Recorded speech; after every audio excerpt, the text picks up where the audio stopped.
दोस्तों आज हम बात करेंगे जॉन अब्राहम, नीरू बाजवा और Manushi Chhillar starrer film Tehran की, जो हाल ही में ZEE5 पर रिलीज हुई है। जैसे ही फिल्म शुरू होती है आपको एक डिस्क्लेमर दिखता है, ये असली घटनाओं से प्रेरित है, लेकिन इसे ड्रामेटाइज किया गया है। कहानी का असली ट्रिगर पॉइंट यानी कि इंसाइटिंग इंसिडेंट होता है 13 फरवरी 2012, जब दिल्ली में इजराइल के राजदूत पर हमला होता है और इसमें एक बच्ची की मौत तक हो जाती है।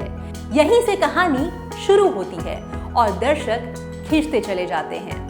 हम यहाँ मिलते हैं दिल्ली पुलिस के special cell officer Rajiv Kumar से, जिसे जॉन अब्राहम ने निभाया है। राजीव को उसके सीनियर सन की और ऑब्सेस्ड कहते हैं, क्योंकि एक बार उसने जो ठान लिया तो बिना पूरा किए दम नहीं लेता।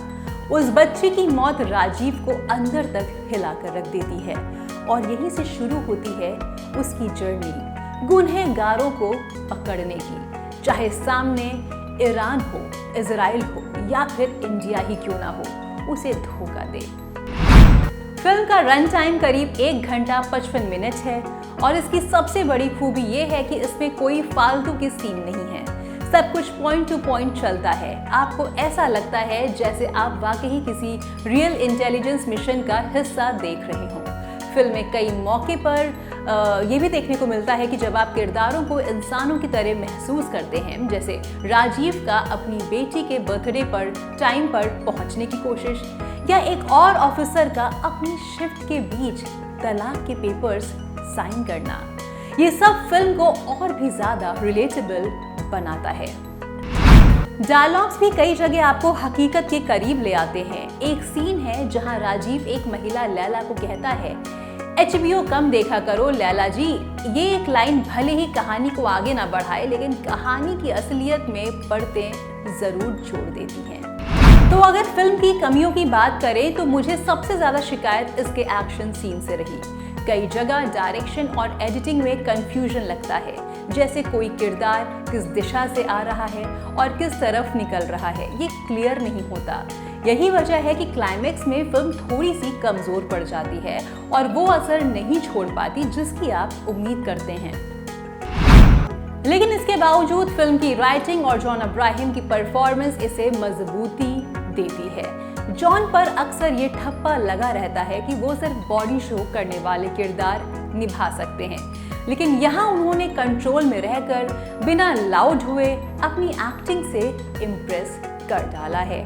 खासकर एक सीन में जब उनसे कहा जाता है कि इजराइल ने धोखा दे दिया और इंडिया ने भी साथ छोड़ दिया, तो उनके चेहरे पर जो दर्द देखने को मिलता है, जो दर्द उभरता है, वो सिर्फ शरीर का नहीं बल्कि दिल का दर्द है। यहीं पर जॉन अब्राहम आपको सोचने पर मजबूर करते हैं कि आखिर दर्द किसका ज्यादा है, शरीर का या फिर वतन का।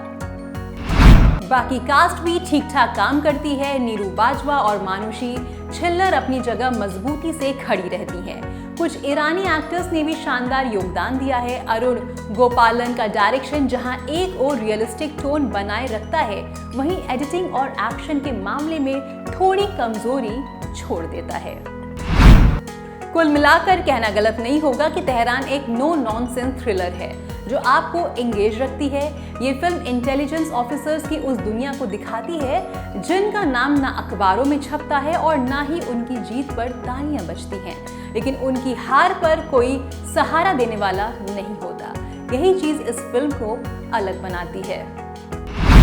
तो अगर आप सीरियस कंटेंट, रियलिस्टिक थ्रिलर्स और जॉन अब्राहम का दमदार रफ्तार देखना चाहते हैं तो तेहरान ZEE5 पर जरूर देखिए।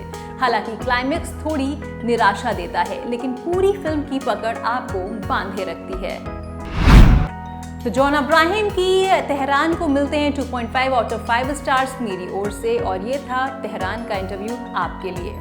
क्या आपको भी जॉन अब्राहम का ये नया अंदाज पसंद आया, और क्या आपको लगता है कि जॉन धीरे धीरे अपने पुराने इमेज से बाहर निकलकर एक बेहतर एक्टर साबित हो रहे हैं? मुझे कमेंट सेक्शन में जरूर बताइएगा।